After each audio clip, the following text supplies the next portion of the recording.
They're kind of like Hmm. batteries for the earth. The sun came Hmm. down, made all these chemical bonds, and they got trapped underground, and they've been in storage, and we've been pulling them out and breaking the bonds and releasing the energy. Because I do wonder about that because in one way, like I would throw it in the renewable side of in terms of how it manages energy and how it fits into the grid system. But at the same time, a lot of those battery techs do rely on something that would have a finite supply at the end of the day.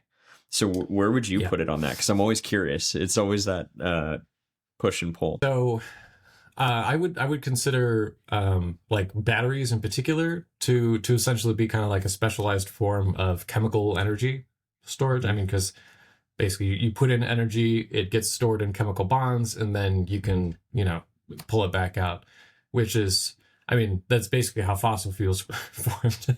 They're kind of like batteries Mhm. for the earth. The sun came Mhm. down, made all these chemical bonds, and they got trapped underground, and they've been in storage, and we've been pulling them out and breaking the bonds and releasing the energy. So I think that for batteries, like the idea is sound, and it Mhm. certainly can be done renewably, or at least in a sustainable way.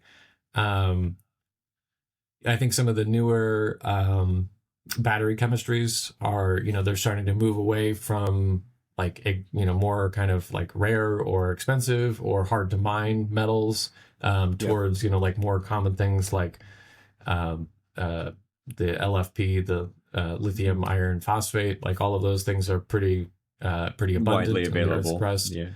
Yeah, and so part of it is like the resources that go into creating the battery, and then part of it is what do we do with those resources once they're in the battery.